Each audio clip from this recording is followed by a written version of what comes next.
Hello, everybody. Good afternoon. Hello. Some new faces in here today. As we approach the end of the year, it is a great time to reflect on how much progress our country has made under President Trump's bold leadership. Given the complete mess that President Trump inherited from Joe Biden and radical left Democrats in Congress, what this administration has accomplished since January 20th has been nothing short of remarkable. While most politicians promise big on the campaign trail and break those promises once they get into office, President Trump promised big and has delivered even bigger. On the economic front, after inheriting the worst inflation crisis in over 4 decades, President Trump's pro-growth policies are making tremendous progress to make America affordable again. Under the painful Biden years, inflation reached a record high 9% and devoured Americans' purchasing power. In President Trump's term thus far, inflation has dropped to an average of just 2.7%, marking critical progress. The Trump administration is working hard every single day to bring down the cost of living through bigger paychecks and lower prices. Real wages are finally on the rise again and on pace to increase to roughly $1,200 for the average American worker this year. To put that into perspective, real wages declined by almost $3,000 under the Biden administration. That means Americans right now are on track already to make up 1/3 of the $3,000 in lost wages under Joe Biden. There's much work to do, but this has already been significant progress. President Trump has also delivered resoundingly on his promise to end Joe Biden's insane war on American energy and make sure our country has reliable and affordable energy produced right here at home.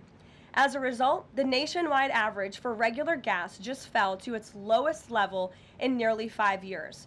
According to data from Gas Buddy released on Monday, average gas prices have now dipped below $3 per gallon in 37 states, below $2.75 per gallon in 22 states, and below $2.50 per gallon in 5 states. Just a few years ago, we saw record high price gas of nearly $5 per gallon. American families faced constant pain at the pump, and those costs caused the price of everything else to go up as well. In fact, the average cost for a gallon of regular gas in the country was the most expensive price during a presidential term in U.S. history under Biden's disastrous leadership, even with them recklessly draining our strategic reserves to try and artificially decrease prices. But thanks to President Trump, those days are long behind us. In the months ahead, Americans can expect prices to fall even further. We know that when gas gets cheaper, everything else gets cheaper too, and that's what this president is focusing on. Americans can also expect another boost to their bank accounts in the months ahead, as 2026 tax refund season is upon us after the holidays and is projected to be the largest ever, thanks to President Trump's passage of the One Big Beautiful Bill. According to recent analysis from Piper Sandler, when Americans file their taxes early next year, their refunds could be about 1/3 larger than usual, or roughly an extra $1,000 per filer. That is money straight into the pockets of the American people. It's only because of President Trump and Republicans' leadership that Americans will now pay no tax on tips, overtime, and Social Security. President Trump and Republicans believe hardworking Americans deserve to keep more of their hard-earned money, but Democrats, on the other hand, every single one of them, voted against these massive tax cuts. So remember that the next time Democrats try to talk about affordability. Democrats don't have a single clue about how to make America more affordable. They just spent the last 4 years creating the very affordability crisis that President Trump is fixing right now. And if given the chance of power ever again, the Democrats will implement those same policies and jack inflation right back up to where it was. Finally, at the border, President Trump has restored America's sovereignty and made our country safe again.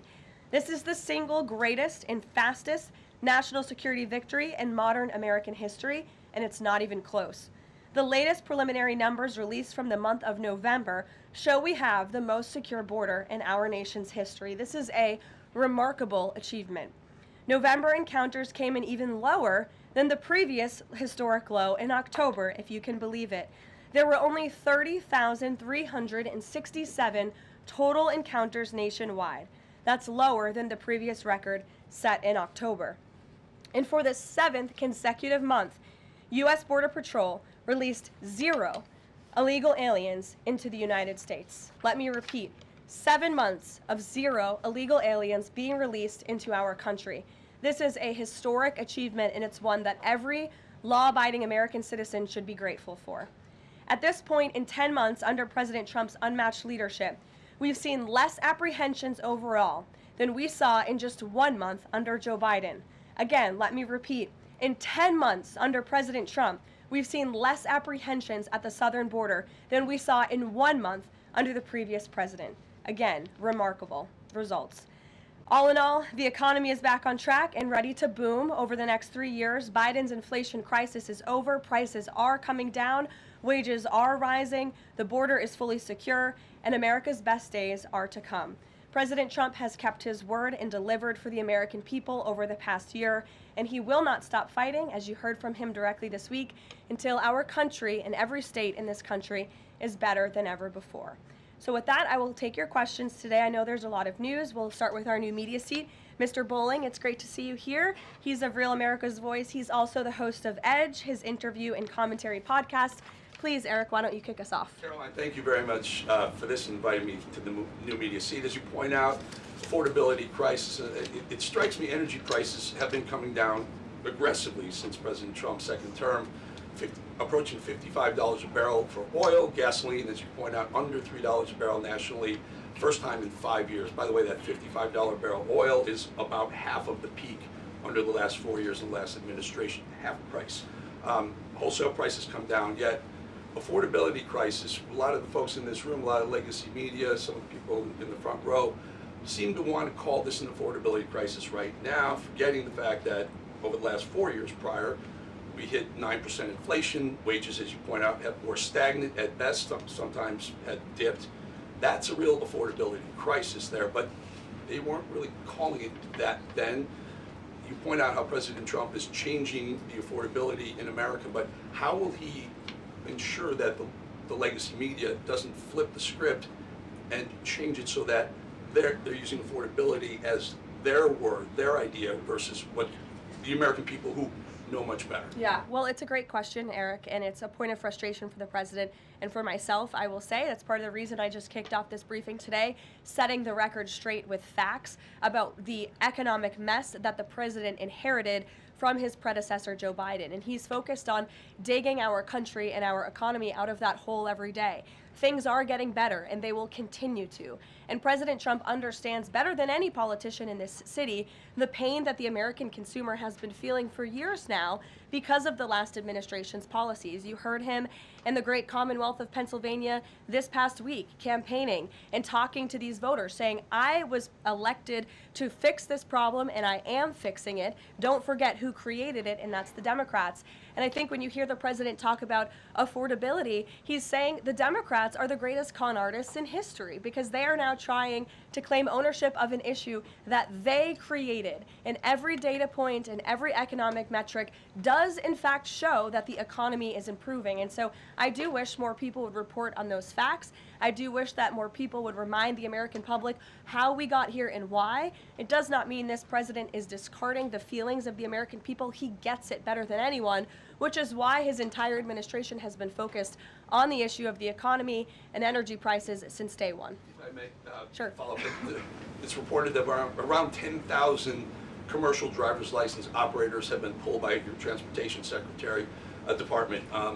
Will the president apply that same metric? For the reason was the operators weren't speaking or reading English to a level that was safely, people thought they would safely be able to operate trucks on our roadways. It's estimated in California around 40% of Uber drivers, Uber and Lyft drivers, don't speak English proficiently, and the number's 45% in Minnesota. Will this same rule or metric apply to the gig economy like Uber and Lyft? So I don't have any announcements on further regulations, if you will, from the Department of Transportation with respect to this issue. However, I will just reiterate the Trump administration's position is that truck drivers, particularly those driving big rigs on our nation's road and highways, who have a great responsibility to keep the American public and their fellow citizens safe, should be speaking English and should have an ability to read English proficiently. I think that's a very common sense policy to have. And we've unfortunately seen, and the Department of Transportation has uncovered and is actively working to fix these state-sponsored commercial trucking driver licenses, which were going to people who are not qualified to be driving these massive trucks on American roads, and they're endangering the lives of our fellow citizens. We've unfortunately seen many vehicle accidents across the country where people have lost their lives because of drivers that were just simply unqualified to be driving these trucks. So I know this is something DOT and Secretary Duffy take very seriously. Peter. Thank you, Caroline. Based on the way that things stand right now, is Operation Southern Spear about drugs or is it about oil? What I will tell you, Peter, is that the Trump administration is focused on doing many things in the Western Hemisphere. The president has taken a new approach that has not been taken by any administration for quite some time to actually focus on what's going on in our own backyard. And there are two things that are very important to this administration. Number one, stopping the flow of illegal drugs into the United States of America, which we know has killed hundreds of thousands of Americans. The president promised on the campaign trail that he would demolish the foreign terrorist organizations and drug cartels around the world, especially right here in our own hemisphere, and you have seen that he is delivering on that promise. With respect to the oil and what happened yesterday, the Department of Justice requested and was approved for a warrant to seize a vessel because it's a sanctioned shadow vessel known for carrying black market sanctioned oil to the IRGC, which you know is a sanctioned entity. So the president is committed to stopping the illegal flow of drugs into our country. He's also fully committed to effectuating this administration's sanction policy, and that's what you saw and the world saw take place yesterday. And because he said the president is trying to do a lot of things at once, he talks a lot about how he thinks the way to bring down prices for everything would be to bring down the cost of energy. Would he use this seized Venezuelan oil to try to help Americans with affordability here in the United States? Well, what I can tell you right now, the vessel has been seized, as you know. And the Department of Justice did that in conjunction with the Coast Guard and the Department of War. The vessel is currently undergoing a forfeiture process right now. The United States currently has a full investigative team on the ground on the vessel, and individuals on board the vessel are being interviewed and any relevant evidence is being seized. With respect to the oil, that's a different issue. As you know, Peter, the vessel will go to a U.S. port, and the United States does intend to seize the oil. However, there is a legal process for the seizure of that oil, and that legal process will be followed. And just my last one on this. If President Trump launches a bigger military campaign in the Caribbean, is he jeopardizing a possible Nobel Peace Prize? Look, the president has proven over the past year that he is more than worthy of the Nobel Peace Prize. I think he's been nominated for it nearly 100 times this past year, which is definitely a record. He's solved, I think, 9 conflicts around the world. We are up to now. He's actively working on the Russia-Ukraine war, which is the big one as we speak, and has been over the past year. With respect to any additional action in Venezuela, I'm definitely not going to get ahead of the president or the United States military. Mary. It now seems all but certain that the Obamacare subsidies will expire at the end of the year. It means more than 20 million Americans are now bracing for their health care costs to soar. Is the president prepared to let this happen, or is he going to step in? The president is prepared to take action on health care, and he wants Republicans on the Hill to do the same. As you have seen, Senate Republicans put forth their own legislation earlier this week. As for the subsidies that are set to expire, I would like to remind you and everybody at home why this is on the brink of happening. Democrats wrote Obamacare. They passed it without a single Republican vote, and then they ballooned it with these expensive COVID subsidies that completely distorted the health insurance market. And then they doubled down, extending those subsidies and setting their own expiration date right now in 2025, which the administration is obviously well aware of, and we are working, the president is working with his healthcare policy team here at the White House, as well as Republicans on Capitol Hill, to find a solution. You said he's working to find a solution. He wants to see a solution to lower health care costs. He does. But these subsidies are expiring at the end of the year. So what is the plan, and what is he going to do to put this in place in the next 2-3 weeks? You'll hear more from the president and from the White House on that very soon. As for wanting a solution to lower healthcare costs, I'm glad you said it, because the president is doing just that. He has made unprecedented progress towards lowering healthcare costs in this country and drug prices. He's secured numerous most favored nation drug price deals, with many more to come. As you know, the One Big Beautiful Bill, the working family tax cut, significantly expanded access to health savings accounts for those on Obamacare. Again, a Democrat written program and approved program, which has led to higher healthcare costs in this country. So it goes back to the issue of affordability. Democrats are now pretending they want a solution to this issue, but they created the problem. The president and Republicans are currently coming up with creative solutions and ideas to lower healthcare costs for the American people, and you'll continue to hear more from them on that. Before these subsidies expire? I just said you're going to continue to hear more from the president and Republicans on this issue, I'm sure. Sure, Bloomberg, go ahead. Thanks, Caroline. The president said he was going to be holding a call with the leaders of Thailand and Cambodia. Have those calls taken place? Is there a readout you can share? The president has not yet engaged in those calls, and when he does, I'm sure you'll hear from him directly, as you always do, after foreign leader calls or from somebody here at the White House. I do know, with respect to the conflict in the peace deal in Thailand and Cambodia, and some of the conflicts you've seen arise, reports of that in the press over the past couple of days. The president addressed it in Pennsylvania. The administration is obviously tracking this at the highest levels and is very much engaged. I spoke with Secretary Rubio about it this morning. And will senior U.S. officials be meeting Saturday with European and Ukrainian officials to discuss the peace plan? Look, the United States and the Trump administration continues to be very much engaged in trying to bring the Russia-Ukraine war to an end. The president had a call with Europeans yesterday. His special envoy Witkoff and his team continue to talk with both sides literally as we speak. If there is a real chance of signing a peace agreement, if we feel like those meetings are worthy of someone on the United States' time this weekend, then we will send a representative. It's still up in the air whether we believe real peace can be accomplished and we can truly move the ball forward. The president is extremely frustrated with both sides of this war, and he's sick of meetings just for the sake of meeting. He doesn't want any more talk. He wants action. He wants this war to come to an end.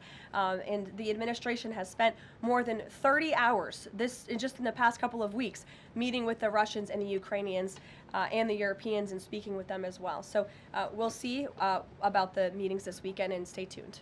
President read President Zelensky's latest proposal that was sent over yesterday. He's aware of it, yes. Ed. Thanks, Caroline.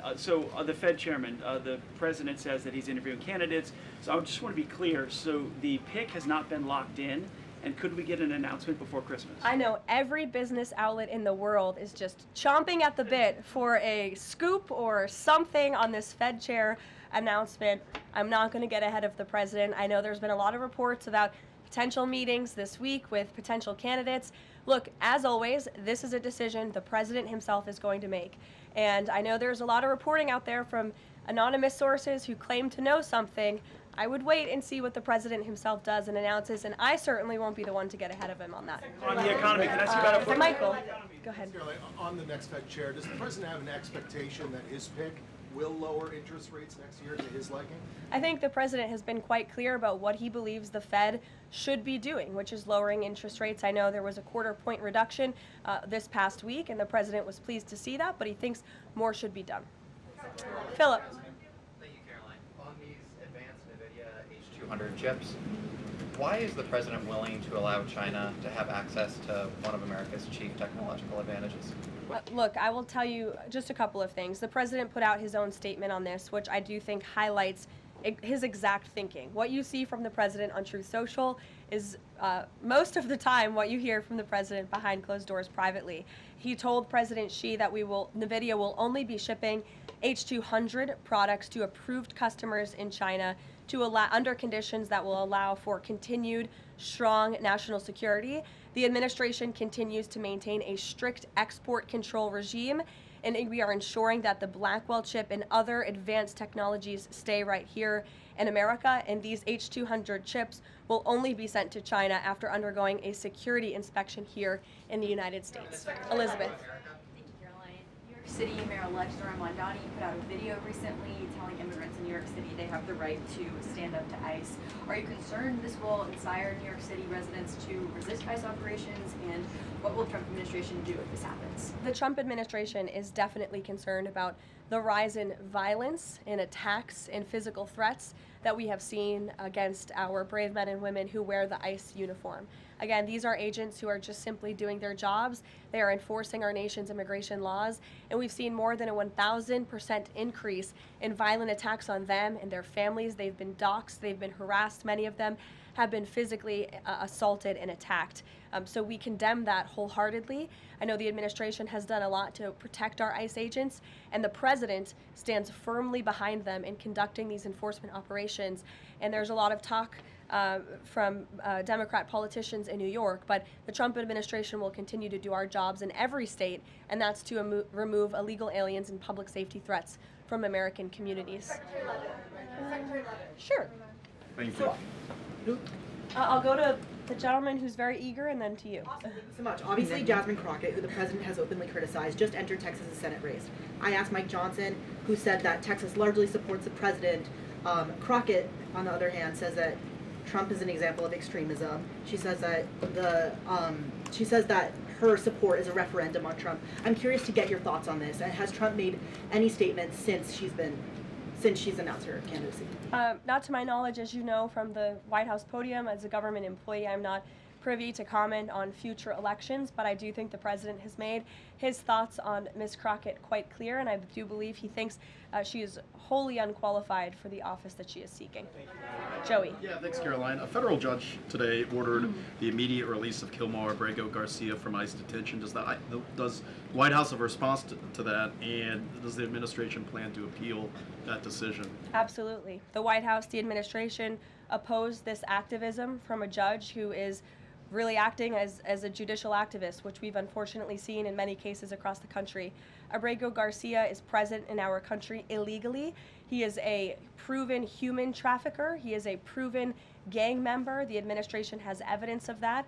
And as you saw from the Department of Homeland Security, they issued a statement saying they'll continue to fight this legal battle in court. Caitlin. Two questions. I have one on Venezuela to follow up, but first on affordability, since we were talking about the economy at the beginning. If the economy is as strong as the president has said it is, then why is he telling parents 2 weeks before Christmas that they should only buy 2 or 3 dolls for their children?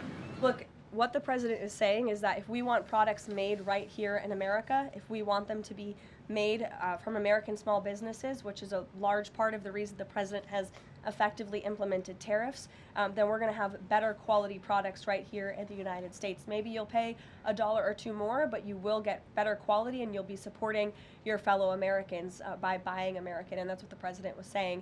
Again, with respect to affordability, every economic metric, Caitlin, and I wish you would report more on it, does in fact show that the economy is getting better and brighter than where it was under the previous administration. I will repeat, inflation as measured by the overall CPI has slowed to an average 2.5% pace. Real wages are increasing, roughly $1,200 for the average worker. Gas prices are down in almost every single state across the country. Again, in 22 states, it's below $2.75. You look at the tax cuts, those are going to go into effect next year. So the best is yet to come.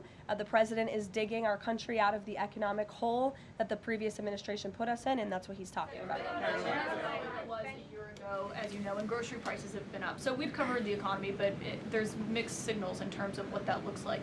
But on inflation is down from where it was. As measured by the overall CPI, it has slowed to an average 2.5% pace. This is down from what the president inherited. The president inherited 2.9% in January. Today it's at about 2.5%. So we're trending in the right direction with more to come. And I would remind you, when President Trump left office in his first term, inflation was 1.7%. And the previous administration jacked it up to a record high 9%. So again, in 10 months, the president has clawed us out of this hole. He's kept it low at 2.5%, and we believe that number is going to continue to decline, especially as energy and oil prices continue to decline as well. It wasn't high under Biden. They're just saying it's not. Well, nobody reported on it being high under Biden. My predecessor was standing at this podium, but now you want to ask me a lot of questions about it, which I'm happy to answer. But I will just add, there's a lot more scrutiny on this issue from this press corps than there was. Well, in the previous administration said that too. My predecessor stood up at this podium and she said inflation doesn't exist. She said the border was secure. And people like you just took her at her word, and those were two utter lies. Everything I'm telling you is the truth backed by real factual data, and you just don't want to report on it because you want to push untrue narratives about the president. Go ahead. I'm not going to take your follow-up. Go ahead. Is the White House optimistic about the upcoming redistricting vote in Indiana and what happens if it fails? We'll see how the vote plays out. That's a political matter and, frankly, a legal one, and I won't comment on it here. Brian. Thank you, Caroline. I'm going to go back to the Fed. I have two topics I just want to address with you. The first one on the Fed. The president did say yesterday that he was meeting with Kevin Warsh. This is your favorite story in the world, Brian. It is our favorite story. The president said yesterday he was meeting with Kevin Warsh to talk about the Fed chair, interview for a Fed chair role. Can you just say how that interview went with him? I won't comment on private meetings without the president's approval to do so. And the second thing is on the Netflix Warner Brothers deal. The president did address this also yesterday. He said that he believes that the sale of CNN should be attached to that deal with Netflix or with Paramount if anything happens down the road with them. Can you just explain what the president's planning to do going forward to continue to make that case similar to what he made yesterday? Well, I think the president's comments yesterday about the sale of CNN and new leadership is evidenced by my exchange with the CNN reporter in this room. Their viewership has gone down, their ratings has declined, and I think the president rightfully believes that network would benefit from new ownership. With respect to this deal, he has great respect for both companies who are bidding against one another, and I won't weigh in any further than that. In the back, go ahead. Thank you. I wasn't calling on either of you, but I'll take both your questions and then to you. Go ahead. I have two questions. One is South Korea, one on the Japan. First question, the recent U.S.-South Korea trade fact sheet made no mention of agricultural product. Does the United States want to completely open its rice and beef market to South Korea? And second question on Japan. China is using its military power to surround Okinawa, Japan. Is the United States concerned about the military conflict between China and Japan? And what action will the United States take? Okay. To your first question on South Korean beef export to South Korea, I will check with our trade team and we will get you an answer on that. To your second question with respect to Japan and China, the president has a phenomenal relationship with the new Prime Minister of Japan, as you know. He was pleased to meet her when we went to Asia a couple of months ago, and they have spoken a few times since. They continue to be engaged with one another, and Japan is a great ally of the United States, as evidenced by their personal relationship and our continued trade relations with Japan. With respect to China, the president also has a good working relationship with President Xi, which he believes is a good thing for our country, and he believes that the United States should be in a position to have a good working relationship with China while maintaining our very strong alliance with Japan. Go ahead. Yesterday, President Trump was speaking about drug production in Colombia. He said that the president of Colombia better wise up or he's gonna be next. What was he meaning exactly? And the other thing is that President Gustavo Petro of Colombia responded to that statement by issuing a formal invitation to President Trump to go to Colombia and to see firsthand how the authorities in Colombia are fighting against drugs. Do you think that President Trump would consider that? Well, that's very interesting. I hadn't heard the news about that invitation. I will let the president speak directly to it on whether or not that's something he would entertain. But as for his comments yesterday towards President Petro, he has been saying some very alarming and frankly insulting things towards the United States of America, and the president doesn't like it. Yes, in the blue. Caroline? Yes, go ahead. Thank you. The president's been spotted out and about a number of times with bandages on his hands. Could you please explain what that is about? Secondly, he noted on Truth Social the other day that he had aced 3 cognitive tests. Could you please clarify when those tests took place? I can do that at a later date. I obviously don't have that in front of me. The president has spoken about that quite extensively throughout the years. As for the bandages on the hand, we've also given you an explanation for that in the past. The president is literally constantly shaking hands. The Oval Office is like Grand Central Terminal. He is meeting with more people than any of you even know about on a daily basis. He's also on a daily aspirin regimen, which is something his physical examinations has said in the past as well, which can contribute to that bruising that you see. Thank you, Caroline. Back to that oil tanker, just wanted to know, was this a one-off, or is it safe to say the administration is taking a more active look at the oil industry in Venezuela, whether targeting other oil ships or perhaps Venezuelan oil production facilities in Venezuela? Well, I won't broadcast any future actions from the administration, but I will just reiterate that the Trump administration is executing on the president's sanction policies and the sanction policies of the United States, and we're not going to stand by and watch sanctioned vessels sail the seas with black market oil, the proceeds of which will fuel narco-terrorism of rogue and illegitimate regimes around the world. Andrew? Thank you, Caroline. Two for you. First, when the president announced the farm relief program the other day, Secretary Rollins afterwards, right out there, told us that the program would be paid for by the Commodity Credit Corporation, an existing program. The president keeps saying that it's being paid for by tariff revenue. Why does he keep saying that if the secretary who's running the program says that's not the case? And also about his doll comments from the other night. The president's a billionaire. He's probably the wealthiest person to ever serve as president. Is it a good look for him to be telling parents, oh, you should only buy, $2 or $3 dolls for your kids, when he's one of the wealthiest people in the country running the government? Do you think the people in that room in Pennsylvania who the president was speaking to don't know the president's a billionaire? I think that's a very well-established fact. And actually, I think it's one of the many reasons they reelected him back to this office, because he's a businessman who understands the economy and knows how to fix it. And he's doing it right now just like he did in his first term. Sure, go ahead. To the gentleman behind you, Andrew, yes, go ahead. Go ahead. Thank you, Caroline. On Gaza, we heard the president say yesterday that the Board of Peace members are going to be announced early next year. What is the administration doing to move the parties in the region closer toward phase 2 of his peace plan for Gaza? Sure. Well, first of all, I would be remiss if I didn't highlight what a success it is that 10 months into the president's administration, you're asking me about a peace plan in Gaza, because that's a legitimate reality on the ground right now in the region. And it's only because of this president's leadership that that was able to take place, that all the living hostages were returned. All but one body of the deceased hostages has been returned, and we're still, of course, working on the last one. As for this next phase of the peace process, there is a lot of quiet planning that's going on behind the scenes right now for phase 2 of the peace deal. And when the United States is ready to make those announcements public on the Board of Peace, the ISF, and the Palestinian technocratic government, we will be making those announcements at the appropriate time. But the reason that the negotiators and the teams on the ground have been rather quiet about this is because I spoke with them this morning. They are trying to be deliberate and thoughtful about this.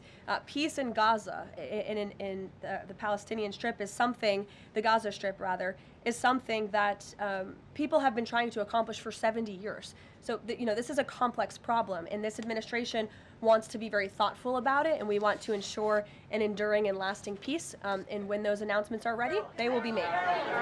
Sure. Thank you. There have been reports that Vladimir Putin called Maduro today to reaffirm his support. I wanted to ask if it is concerning to the president that Putin has given such a warm embrace to Maduro. I don't think that would be concerning to the president at all, no. I'll let him speak on it further. Spoken to Putin about that? He has not spoken to President Putin today, and I understand that call took place this morning, so the answer is no. Thanks. I have a question about the ACA, but just first very quickly clarifying Caitlin's question. You acknowledged that CPI in January when you took office was 3%, and in September, the last month for which we have data, it was also 3%, so inflation. No, it's 2.5%. Not in September, it was 3%. It's 2.5%, the average CPI right now. I have it in front of me. In President Trump's first 8 months in office, inflation as measured by the overall consumer price index has slowed to a 2.5 average pace. This is down from the 2.9% inherited in January. January is 1 month. Kelly, in the back. Okay, can I ask you about the ACA really quickly? There are a number of plans that are floating around on the Hill right now having to do with these premium subsidies that are about to expire. Which plan does the White House support? Again, I have told you now a few times that the president and the Republicans will continue to unveil creative ideas and solutions to the healthcare crisis that was created by Democrats. And I know Chuck Schumer is putting up a vote today. This is a political show vote. Chuck Schumer is not sincerely interested in lowering healthcare costs for the American people. He's putting this vote on the floor knowing that it will fail so he can have another talking point that he can throw around without any real plan or action. If Chuck Schumer actually wanted to lower healthcare costs, I'm sure the president would welcome him and his entire Democrat caucus to a legitimate coordination on the president's policies of bringing down drug prices, these most favored nation deals. Why hasn't Chuck Schumer ever come out in support of those? Those are going to legitimately, they already are, lower drug prices for the American people, and not a word from Chuck Schumer on it. So I think that just proves this is completely political. Kelly, go ahead. On Venezuela, does the president consider the seizure of the oil tanker an escalation or a step towards war with Venezuela? I think the president considers the seizure of the oil tanker as effectuating the administration's sanction policies, which I've already discussed previously. Potential invasion or potential land strikes in Venezuela aligned with the president's supporters, the MAGA base, does it risk the potential for a prolonged war and U.S. troops involved in that? Prolonged war is definitely not something this president is interested in. He's been very clear about that. He wants peace. He also wants to see the end of illegal drugs being trafficked into the United States and taking the lives of hundreds of thousands of Americans across our country. And he's thinking about that every day here at the White House. With every drug boat that is taken out by this administration, we are saving thousands of lives by deterring those drugs and stopping those drugs from flowing into our country. You will all, excuse me, you'll all hear, excuse me, you will all see the president tonight. He'll be making remarks at the Congressional Christmas Ball, which will be taking place here at the White House. And later this afternoon, he will be signing some congressional bills and executive orders that we, as always, will keep you apprised of. Thanks, guys. Can you say a word about the call with Modi?